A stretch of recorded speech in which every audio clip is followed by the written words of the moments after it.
Audio Jungle.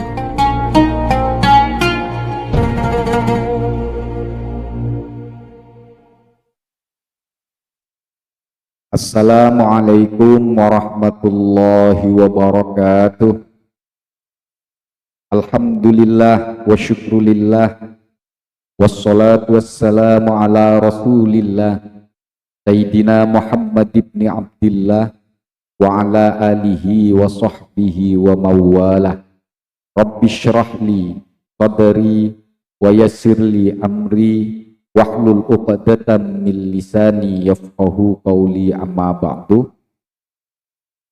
Para hadirin, para penyimak Sinau Bareng channel YouTube Zawiyah At-Ta'limiyah yang dirahmati Allah, selamat berjumpa kembali, selamat bergabung di saluran YouTube kami Zawiyah At-Ta'limiyah dalam acara Sinau Bareng yang pada kesempatan kali ini kita mengkaji kitab Fathul Mu'in bab puasa. Yang alhamdulillah pada kesempatan ini kita masuk dalam pembahasan hal-hal yang bisa membatalkan puasa. Baik, mari kita sama-sama sebelum memulai kajian kita hadiahkan Al-Fatihah pada baginda Nabi Muhammad sallallahu alaihi wasallam wa ala alihi wa ashabihi wa dzurriyyatihi wa ahli baitihi wa azwajatihi wa nisaihi wa jami'il anbiya wal mursalin, wa nakhussu khususan ila maulana Balyan bin Malkan Sayyidina Nabiullah Khidir wa jami'il malaikatil muqarrabin salawatullah salamuhu alaihi wa alaihi majma'in wa ila jami'il aimatil mujtahidin wa muqallidihim fid din wal ulama'il amilin wal mukhlasin wal musannifin wal muhaddithin wal qurra'i wal mufassirin was sadatis sufiyati wal muhaqqiqin wa awliya'il kauni ajma'in wa maulana wal sufin Sayyidina Wais al-Qarani wa maulana Imamil A'dham Muhammad bin Idris Asy-Syafi'i wal Imam Hanifah wal Imam Malik bin Anas wal Imam Ahmad bin Hanbal wa hujjatil Islam al Imam Abil Hamid Muhammad bin Muhammad al-Ghazali wa sultanil awliya Syahidil Qadir al-Jilani qaddasa sirra wa nawara dharihah wal Imam Haramain wal Imam Ar-Rafi'i wa Abi Zakaria Yahya bin Syaraf An-Nawawi wal Imam Jalaluddin Al-Mahalli wa Ibn Hajar Al-Asqalani wa Jalaluddin As-Suyuti wa Zakaria Al-Ansari wa Ibn Hajar Al-Haytham wal Imam Ar-Ramli wa Syekh Zainuddin Al-Malibari wa Sayyid Abi Bakar Sata wa Syekh Nawawi Al-Bani wa Syekh Nawawi Al-Bani wa Hadir wa Syekhina Khalil Bangkalan wa Hadir Syekh Adina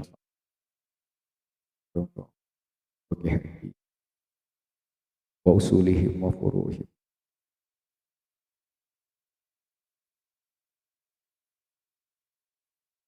wa jami'il masyayikhina wa muallimina wa ustadina wa ummahatina wa ajdadina wa jaddadina wa badabatina wa jami'il muslimina wal muslimat wal mu'minin wal mu'minat al ahya'i minhum lillahi lana wa lahumul fatihah.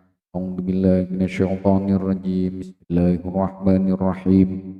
Alhamdulillahi rabbil alamin arrahmanir rahim maliki yaumiddin. Iyyaka na'budu wa iyyaka nasta'in ihdinas siratal mustaqim siratal ladzina an'amta 'alaihim ghairil maghdubi 'alaihim waladdallin. Bismillahirrahmanirrahim. Qala al-musannif wasyarih wal muhassi rahimahullahu ta'ala wa nafa'ana bihim wa ulumihim fid dharain. Rabbi yassir wa'in. Wala yuftiru biriqin tahirin sorfin ay khalisin ibtala'ahu min ma'danihi wa huwa jami'ul fami. Wala yuftiru, dan bisa batal puasa seseorang, bisa batal dikarenakan birikin, wala yuftiru, tidak akan batal puasa seseorang birikin dikarenakan ludah, tahirin yang suci, sorfin yang murni atau yang bersih, ay khalisin, artinya yang murni, tidak batal ludah yang yang suci yang murni tersebut, ibtala'ahu, ketika atau yang mana orang yang berpuasa tersebut menelan ludahnya tersebut, ludah itu, ludah yang suci yang murni, mimmadanihi, yang ludah itu berasal dari pusatnya ludah, yaitu mulut. Jadi ludah yang terpusat atau yang berasal dari mulut orang yang berpuasa itu tidak akan membatalkan puasa ketika ludah itu masih suci, masih murni, ditelan. Itu tidak akan membatalkan puasa. Jadi orang yang berpuasa menelan ludah yang keluar dari pusatnya, yang keluar dari sumbernya, yaitu mulut, yang ludah itu masih murni, masih suci, ditelan oleh orang yang berpuasa, maka puasanya tidak batal. Nah, pusatnya ludah itu apa? Wahua, pusatnya ludah yaitu jami'ul fami, yaitu area mulut secara keseluruhan. Jadi area mulut secara keseluruhan itu disebut ma'dani, pusatnya air ludah. Jadi ketika air ludah keluar dari area mulut kita, tidak kemudian kita telan, dan air ludah itu belum terkontaminasi atau belum tercampur oleh benda lain, artinya masih suci dan masih murni, kita menelannya, itu tidak akan membatalkan puasa. Walau ba'da jam'ihi alal asohi, sekalipun air ludah itu sebelum kita telan, kita kumpulkan dalam mulut supaya banyak, baru kita telan, hal yang demikian juga tidak membatalkan puasa menurut pendapat yang paling asoh, paling sahih di kalangan madhab Syafi'i. Jadi pendapat yang paling sahih menyatakan orang sengaja mengumpulkan air ludahnya dalam mulutnya, lalu dia menelan, itu tidak membatalkan puasa. Tapi menurut pendapat yang sahih, itu membatalkan puasa.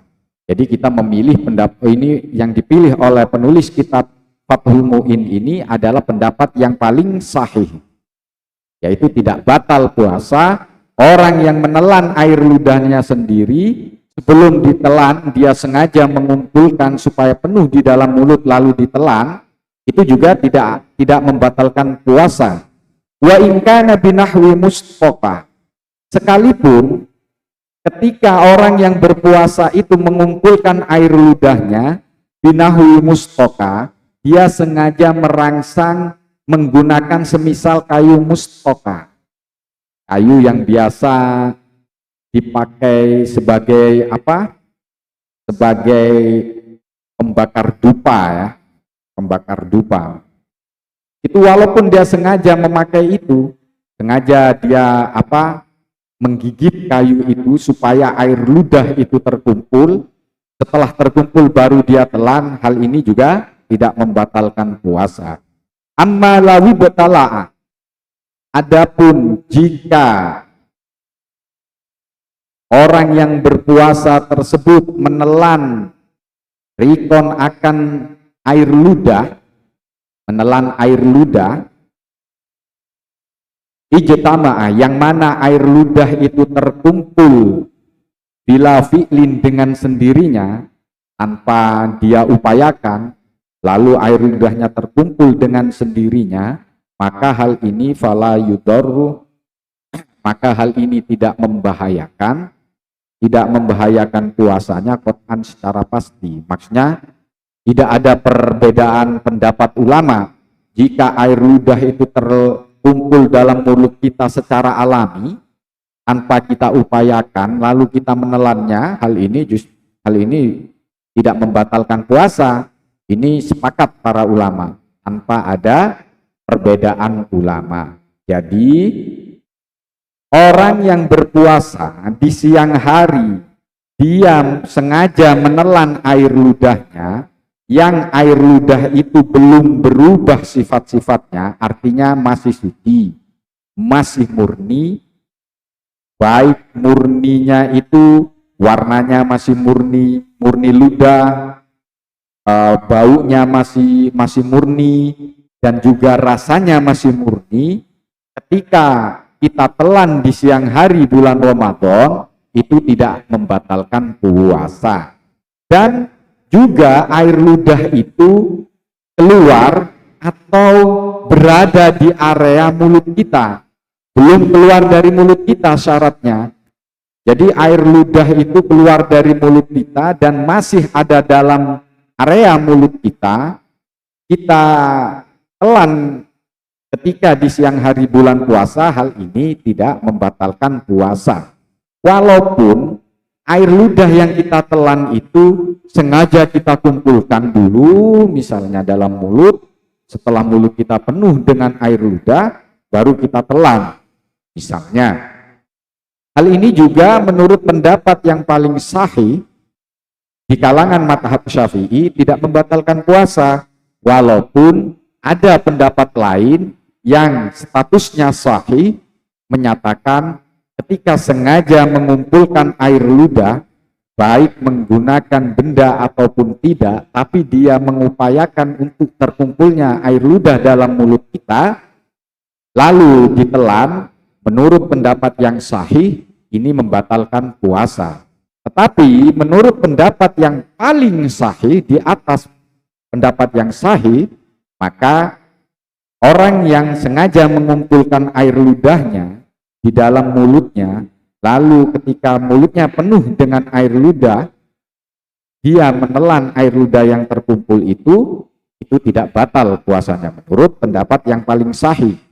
Sekalipun ketika dia mengumpulkan air ludah itu menggunakan kayu mustaka atau menggunakan benda lain, sengaja menggigit sesuatu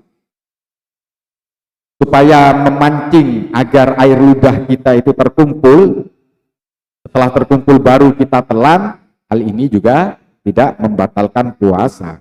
Apalagi air ludah yang terkumpul dengan sendirinya tanpa kita upayakan, air ludah itu terkumpul misalnya, hal ini tidak membahayakan puasa, artinya tidak membatalkan puasa secara pasti. Tidak ada perbedaan ulama.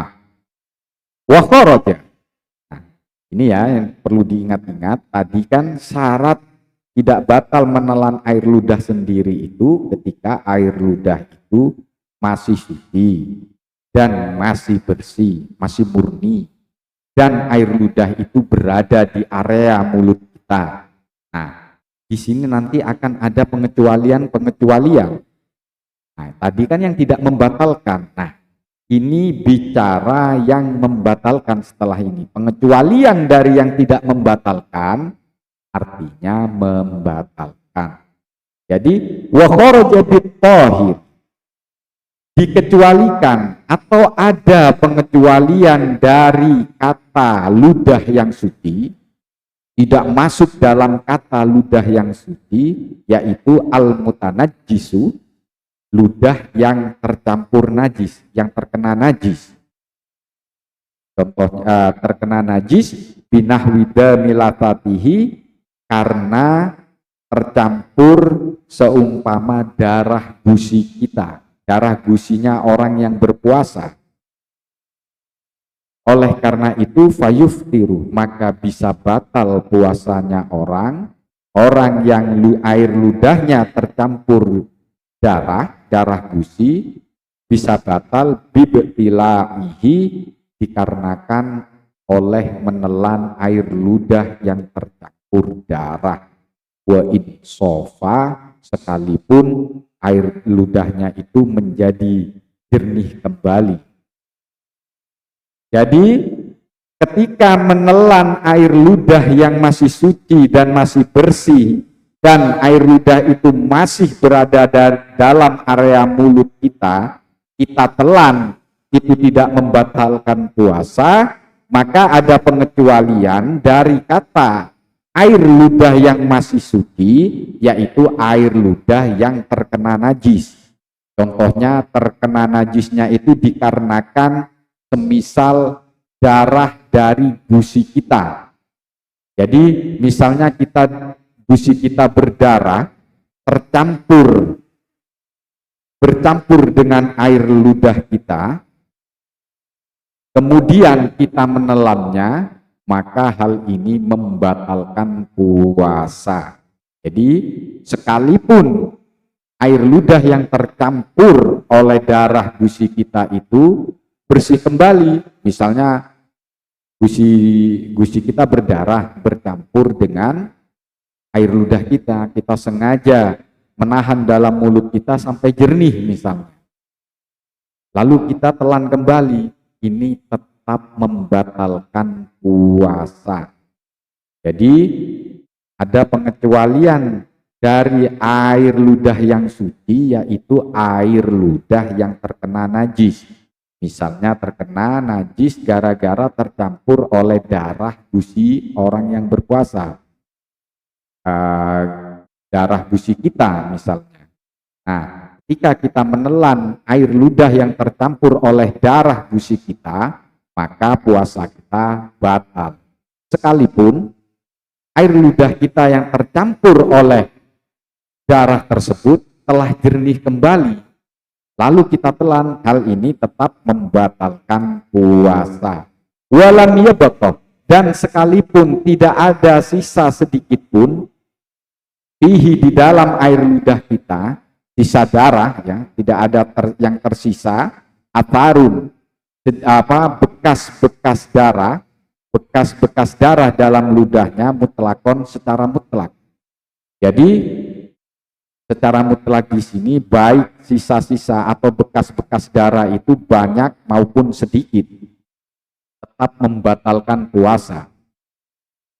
Kalau ludah itu sudah tercampur dengan darah, sekalipun tidak ada sisa dari darah yang bercampur dengan air ludah kita, baik bercampurnya itu sedikit maupun banyak, hal ini tetap membatalkan puasa ketika air ludah itu kita telan. Alasannya li'annahu lamma haruma ibtala'uhu litanajjusihi.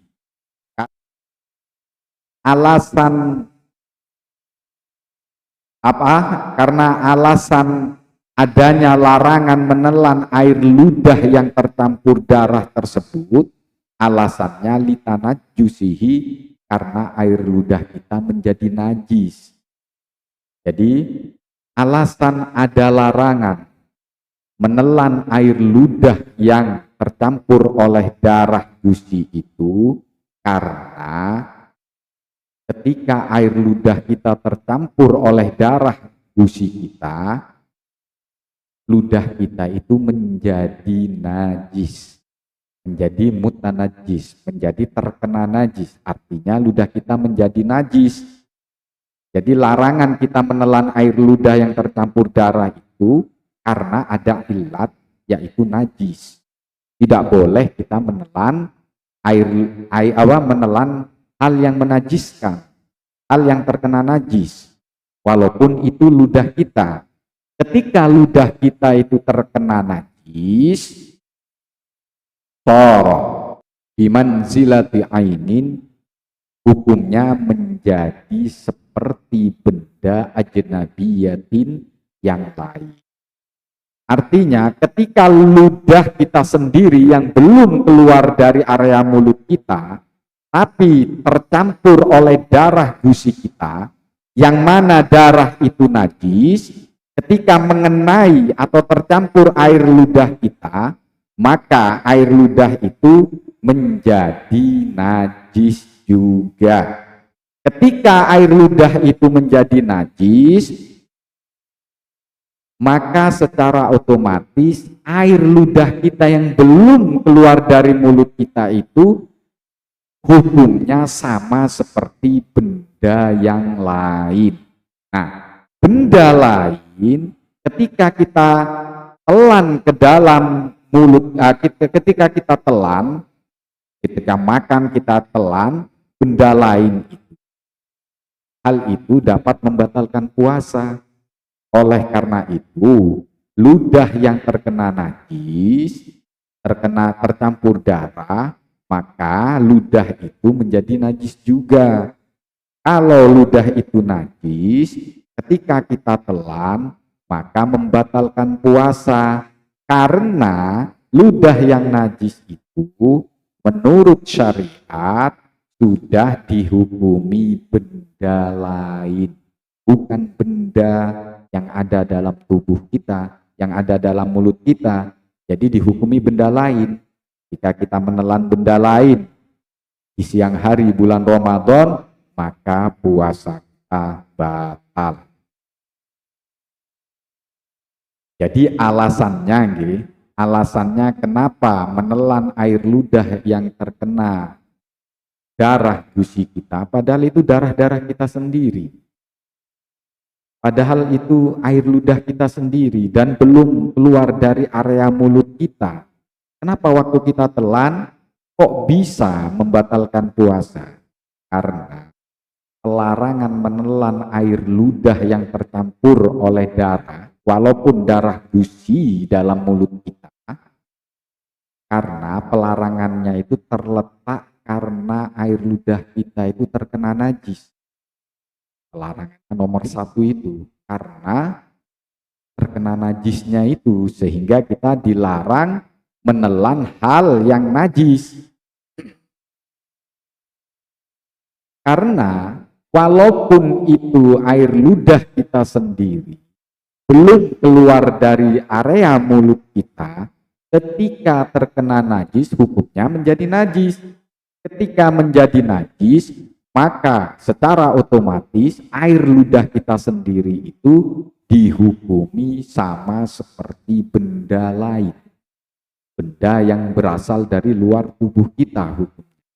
Nah, ketika benda lain yang bukan berasal dari mulut kita telan, maka puasa kita batal. Qala syaikhuna, guru kami yakni Ibnu Hajar Al-Haytami berpendapat, wa yadharu, dan jelaslah al-afwu, kemakfuan, dimakfu amman, seseorang, ibtala, yang diuji atau yang mendapat ujian, orang tersebut diuji bidamilatatihi, dengan darah gusi, dengan penyakit atau pendarahan gusinya, bihaitsu la yamkinuhu, dengan sekiranya tidak dimungkinkan terhadapnya al-ihtirazu anhu, memisahkan darah gusinya anhu dari air ludahnya. Jadi kalau darah gusi yang tercampur oleh air ludah lalu ditelan itu bisa membatalkan puasa, maka Imam Ibnu Hajar Al-Haytami berpendapat ketika ada fatwa yang seperti itu pasti ada dispensasi hukum, kemurahan hukum dari syariat. Nah, di sini Ibnu Hajar Al-Haytami berpendapat jelas sudah kemakfuan itu berlaku terhadap orang yang diuji mempunyai penyakit pendarahan di gusi. Alasannya karena tidak mungkin orang yang mempunyai penyakit pendarahan di gusi bisa memisahkan air ludahnya dengan darah. Oleh karena itu, orang yang diuji oleh Allah mempunyai sakit atau biasanya ketika gusinya berdarah sulit sekali terhenti, lalu dia menelan air ludahnya yang tercampur dengan darah tersebut, maka puasanya tidak batal. Ini fatwa dari Imam Ibnu Hajar Al-Haytami. Karena prinsipnya agama itu tidak menyulitkan umat. Jadi agama itu tidak menyulitkan pelakunya, pemeluk agamanya. Jadi tidak ada ibadah yang mempersulit umatnya. Oleh karena itu, ada kemakfuan, ada dispensasi, kemurahan, rukhsah dari ajaran-ajaran agama kita. Jika seseorang diuji oleh pendarahan di gusi, artinya ada orang jika gusinya berdarah itu sulit sekali untuk terhenti, lama sekali baru terhenti, maka ketika orang tersebut menelan air ludah yang tercampur dengan darah, tidak membatalkan puasanya. Wa qala ba'duhum, dan sebagian dari para ulama berpendapat, mata ibtala'ahul mubtalabih ma'a ilmihi bihi wa laisa lahu anhu buddun. Di sini saya salah ketik nggih. Mata ibtala'ahu al mubtalabihi itu ada ma'a, ada lafaz ma'a ilmihi. Ma'a ilmihi wa laisa lahu indahu, di sini juga bisa anhu, buddun, obatun, buddun, kasaumuhu sahihun. Sebagian para ulama berpendapat, apabila orang yang diuji dengan gusi berdarah, apabila orang yang diuji dengan pendarahan di gusi itu menelan air ludahnya, ma'a ilmihi, padahal dia tahu bahwa air ludahnya itu bihi tercampur dengan darah gusinya, walaysa lahu indahu atau walaysa lahu anhu buddun, tetapi dia tidak mempunyai daya untuk memisahkan air ludah dengan darah gusinya. Ketika terjadi hal yang seperti ini, fasaumuhu, maka puasanya orang tersebut sahihun, tetap sah. Jadi kalau orang mempunyai kebiasaan ketika gusinya berdarah, akan sulit sekali terhenti dengan cepat, jadi lama sekali baru bisa terhenti darahnya. Kemudian dia menelan air ludahnya, maka hal ini tidak membatalkan puasanya, karena hal ini dimakfu oleh ajaran agama kita. Wa bisorfi al-mukhtalitu bitohirin akhara. Wa bisorfi, dan dikecualikan atau tidak masuk bisorfi dalam kata ludah yang jernih, ludah yang masih murni, al-mukhtalitu, yaitu ludah yang tercampur dengan apa? Bitohirin, dengan benda suci, akhara yang lain. Oleh karena itu fayuftiru, maka bisa membatalkan puasa, maka fayuftiru maka batal puasanya seseorang, ibtala'ah, yang orang tersebut menelan rikon terhadap ludahnya, mutaghayyiron, yang berubah, ludahnya yang sudah berubah sifat-sifatnya. Berubahnya itu dikarenakan bihamroti nahwitan balik, karena merahnya seumpama daun sirih, atau merahnya kinang, inang, orang menginang itu. Artinya tidak masuk dalam kata ludah yang jernih, ludah yang murni, yaitu ludah yang tercampur dengan benda lain yang suci, benda dari luar mulut kita yang suci. Kalau tadi kan benda yang najis, yaitu darah, walaupun dari dalam tubuh kita. Nah, ini benda dari luar, walaupun suci, fayuftiru. Hal tersebut, fayuftiru hal tersebut bisa membatalkan puasanya ketika air ludah yang sudah tercampur oleh benda yang suci tersebut lalu merubah sifat-sifat air ludah itu, merubah warnanya. Contohnya dikarenakan warna merah yang keluar dari daun sirih yang dikinang oleh orang yang berpuasa tersebut. Hal ini bisa membatalkan puasa. Wa in ta'assarah, sekalipun menjadi sulit izalatuha, memisahkan warna merah dari daun sirih itu dengan air ludahnya. Jadi ada pengecualian berikutnya. Kalau yang tadi, yang pertama kan menelan ludahnya sendiri yang masih suci, yang masih murni, itu ketika ditelan tidak batal puasanya walaupun dikumpulkan sampai penuh dalam mulut. Nah, pengecualian yang pertama tadi, tohirin, air ludah yang suci. Jadi tidak masuk dalam kata air ludah yang suci, yaitu air ludah yang terkena najis. Contohnya terkena darah busi kita. Lalu berikutnya tidak masuk dalam kata air ludah yang murni, yaitu air ludah yang tercampur oleh benda suci yang lain. Benda suci, tapi benda itu dari luar tubuh kita. Ketika orang yang berpuasa, ludahnya tercampur oleh benda suci, yang benda itu berasal dari luar tubuh kita, air ludah itu ditelannya, maka hal ini bisa membatalkan puasa.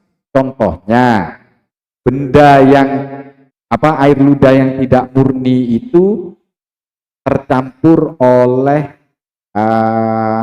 warna merah yang berasal dari daun sirih, dari nginang kalau orang Jawa bilang.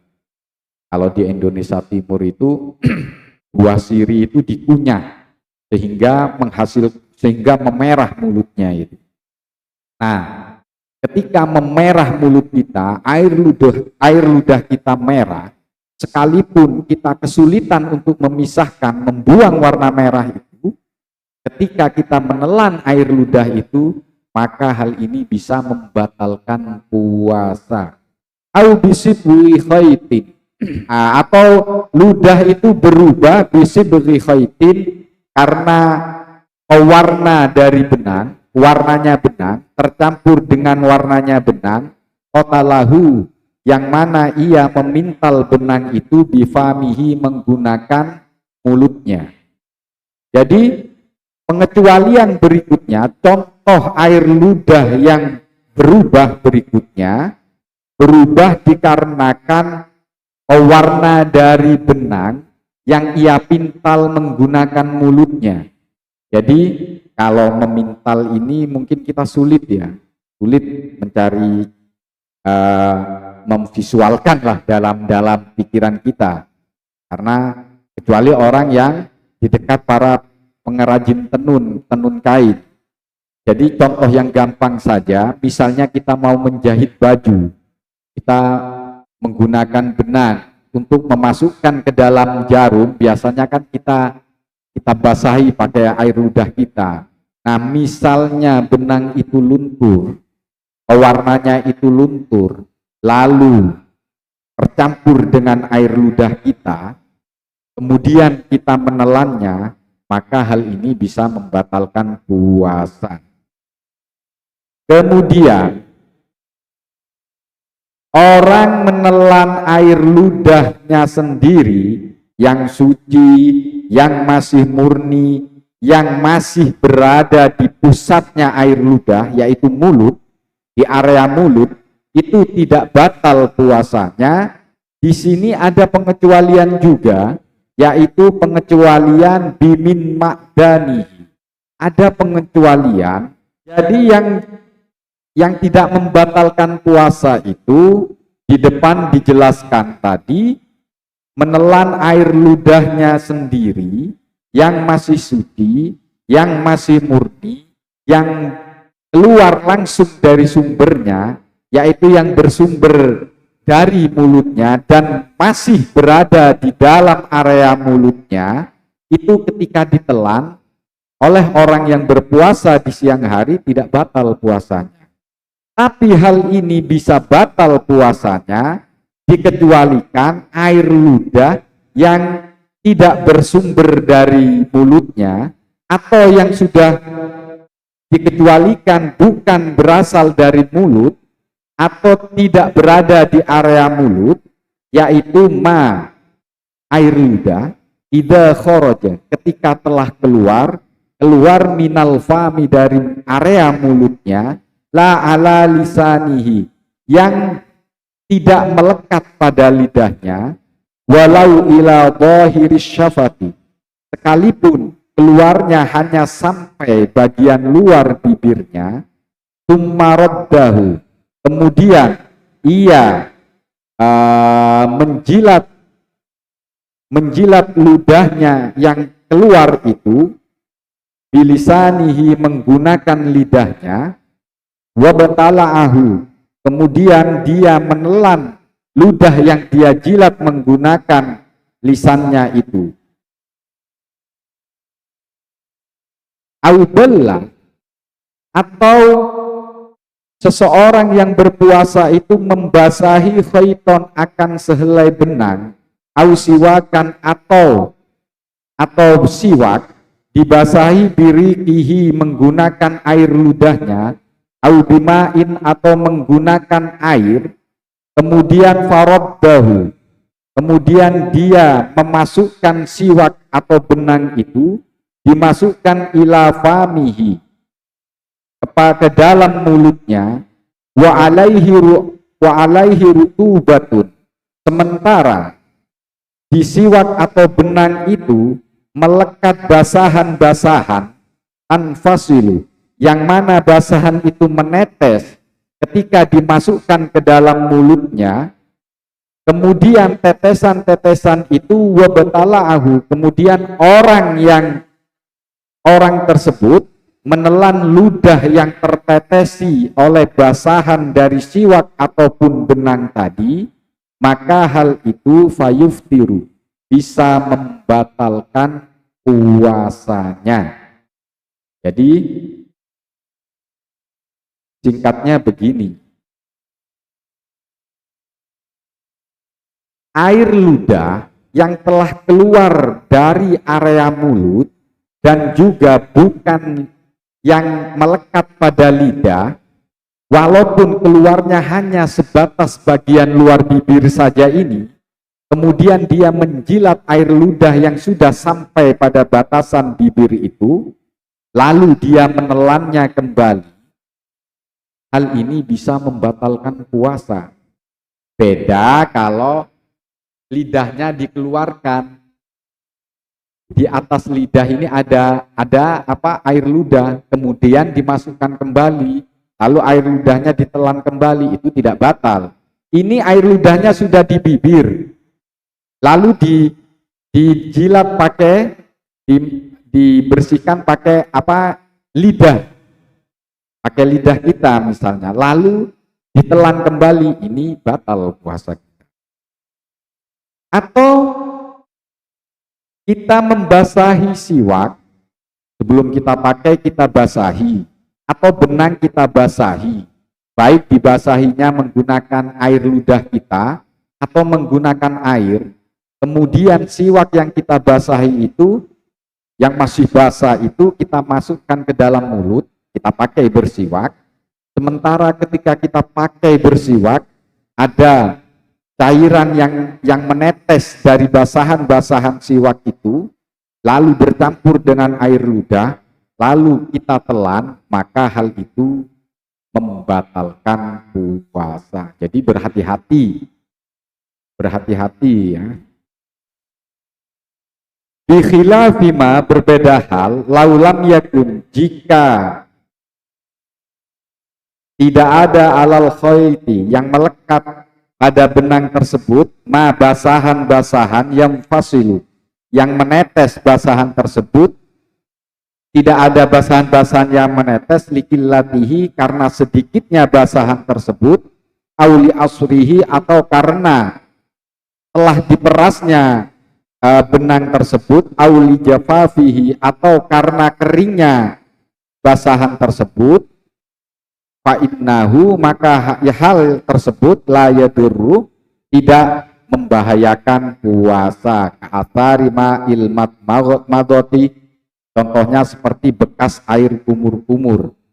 Wa in amkana wa in amkana majjuhu, sekalipun ia mungkin sekali atau bisa sekali untuk meludahkan bekas air kumur tersebut. Kenapa tidak membahayakan? Li usrit taharruzi anhu, karena sulitnya memisahkan air kumur-kumur dari mulut kita, dari mulutnya orang yang berpuasa. Oleh karena itu, fala yukallafu, maka tidak dibebankan, anshiful fami, atau fala yakallafu, maka orang tersebut, maka tidak dibebani orang tersebut, tanshifal fami, akan menyeka, mengeringkan mulutnya, anhu, dari bekas air kumur-kumur. Jadi kalau tadi siwak yang kita basahi, baik menggunakan air ataupun air ludahnya sendiri, kemudian dia pakai untuk bersiwak, ketika dia masukkan ke dalam mulutnya, ada tetesan-tetesan dari air basahan siwak tersebut, kemudian tercampur dengan air ludah, lalu ia telan, itu bisa membatalkan puasanya. Berbeda jika tidak ada tetesan yang keluar dari benang atau siwak yang kita pakai untuk bersiwak, karena basahannya itu sangat minim sekali, atau basahan atau siwak itu atau benang itu telah dikeringkan, diperas, auli jafafihi, atau telah kering basahan-basahan itu, maka hal tersebut tidak membahayakan puasa. Sama seperti tidak membatalkan puasa bekas air kumur-kumur. Sekalipun orang yang selesai berkumur-kumur itu dimungkinkan untuk meludahkan bekas air kumur-kumur itu. Kenapa air kumur-kumur, bekas air kumur-kumur itu tidak membatalkan puasa? Karena sulit sekali untuk memisahkan bekas air kumur-kumur dari air ludah kita, dari mulut kita. Oleh karenanya, setelah berkumur-kumur, air kumur-kumur kita keluarkan, tapi masih ada bekas-bekas di dalam mulut kita, hal itu tidak membatalkan puasa ketika kita telan, karena tidak ada perintah untuk mengelap atau mengeringkan mulut kita dari bekas air kumur-kumur. Jadi kalau misalnya kita mencari aman, supaya puasa kita tidak batal misalnya, jadi dianjurkan kalau ingin bersiwak, itu siwaknya dibasahi di malam hari, atau dibasahi sebelum dipakai, kita basahi misalnya, sebelum kita masukkan dalam mulut, kita keringkan pakai kain, sehingga atau kita peras ujung-ujungnya yang mau kita pakai bersiwak, sehingga tidak ada cairan yang menetes, lalu kita pakai. Nah, hal ini tidak membatalkan puasa ketika kita memakai siwak yang masih lembab itu. Ketika kita pakai, merangsang terkumpulnya air ludah di mulut kita, lalu kita telan air ludah itu, hal ini tidak membatalkan puasa. Tidak membatalkan puasa. Atau bekas air kumur-kumur, akan sulit sekali kita menghilangkan pengaruh dari air bekas kumur-kumur kita dari mulut kita. Yang penting ketika kita kumur-kumur, kita muntahkan, kita keluarkan semua airnya, tapi masih ada bekas pengaruh dari air kumur-kumur di dalam air ludah kita, lalu kita menelannya, hal ini tidak membatalkan puasa. Tidak membatalkan puasa. Karena alasannya li usri taharruzi anhu. Fala yukallifu tanshiful fami anhu. Karena sulit sekali menghilangkan pengaruh dari air kumur-kumur. Oleh karena itu tidak diperintahkan orang yang berpuasa untuk mengeringkan mulutnya dari pengaruh air kumur-kumur. Artinya tidak apa-apa. Yang penting kumur-kumur ketika aktivitas berkumur-kumur kita itu dianjurkan agama. Tapi kalau berkumur-kumurnya kita di jam masuk waktu duhur, setelah waktu duhur, itu tidak dianjurkan agama. Maka pengaruh air kumur-kumur itu kita telan, maka itu bisa membatalkan puasa. Karena kita berkumur-kumur di siang hari di bulan puasa, di waktu duhur hingga tenggelamnya matahari itu tidak dianjurkan oleh agama, artinya dimakruhkan kita. Sebaliknya, atau sama seperti kita misalnya, di siang hari bulan puasa, di jam 1 siang panas sekali, lalu kita mandi keramas, ya, mandi basah, kita sudah berhati-hati, tapi masih ada air yang masuk ke dalam rongga tubuh kita, melalui telinga misalnya, atau hidung, atau mulut misalnya, itu kita sudah berhati-hati tetap masuk, hal ini menurut para ulama tetap membatalkan puasa. Karena mandi basahnya kita itu tidak dianjurkan oleh agama. Berbeda ketika mandi basahnya kita itu dianjurkan oleh agama. Misalnya sebelum berangkat menghadiri sholat Jumat, kita disunahkan untuk mandi sunnah, mandi basah. Kita mandi basah, mandi sunnah untuk hadir ke sholat Jumat. Kita berhati-hati, tapi masih saja ada air yang masuk ke dalam rongga tubuh kita, baik melalui telinga maupun hidung, hal ini tidak membatalkan puasa. Tapi kalau tidak dianjurkan, walaupun berhati-hati, tapi tetap ada cairan yang masuk, ada air yang masuk, itu tetap membatalkan puasa. Jadi kesimpulannya, yang tidak batal puasa itu tidak akan batal hanya karena kita menelan air ludah kita sendiri, yang ludah kita itu masih bersih, masih suci, masih murni,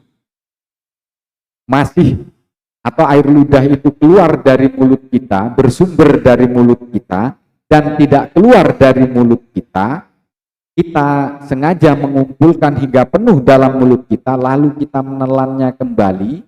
Menurut pendapat yang paling sahih, hal ini tidak membatalkan puasa. Berbeda jika air ludah itu terkontaminasi dengan najis.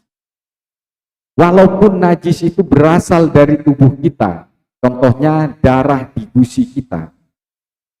Kita berdarah gusi kita, lalu tercampur dengan air ludah kita, maka puasa kita akan batal ketika kita menelan air ludah yang tercampur oleh darah tersebut. Itu batal puasa kita.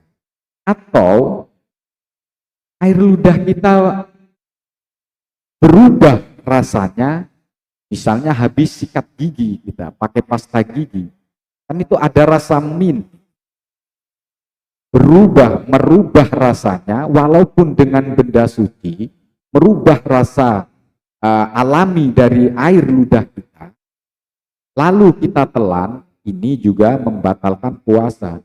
Sekalipun yang merubah rasa dari air ludah kita itu benda suci, tetap membatalkan puasa. Kalau benda najis itu, air ludah kita yang terkena najis itu ketika air ludah tercampur oleh darah, dan menjadi mutanajis, menjadi terkena najis, hukumnya air ludah kita menjadi najis, secara otomatis air ludah kita itu sudah dihukumi sama seperti benda lain. Artinya, masukkan benda lain ke dalam tubuh kita, ketika kita berpuasa di siang hari, maka hal itu membatalkan puasa. Jadi, harus berhati-hati, lebih-lebih masalah berkumur-kumur dan bersikat gigi. Jadi berkumur-kumur, kalau ada anjuran dari agama, berkumur-kumur, disunahkan berkumur-kumur misalnya, atau menghirup air misalnya, sebelum berwudu, itu disunahkan misalnya, di bulan puasa, disunahkannya itu di pagi hari, sebelum tergelincirnya matahari, sebelum waktu duhur, maka itu ketika kita berkumur-kumur kan ada anjuran dari agama, ada kesunahan, lalu bekas-bekas air kumur-kumurnya itu setelah air kumur-kumur kita keluarkan, masih ada pengaruh dari rasa ataupun aroma dari air kumur-kumur itu, lalu kita menelan air ludah kita, hal ini tidak membatalkan puasa. Tapi kalau tidak ada perintah, hal ini bisa membatalkan puasa. Baik para pemirsa, semoga kajian singkat kita ini bisa menjadikan ilmu yang bermanfaat bagi kita dan mendatangkan rahmat Allah dan ridha Allah, sehingga kita dapat melaksanakan ibadah secara baik sesuai tuntunan agama dan tuntunan yang diajarkan oleh baginda Nabi Muhammad sallallahu alaihi wasallam. Terima kasih para penyimak kajian Sinau Bareng ini telah bergabung di channel YouTube kami.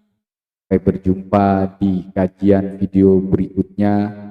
Wa akhiran wal afu minkum. Assalamualaikum warahmatullahi wabarakatuh.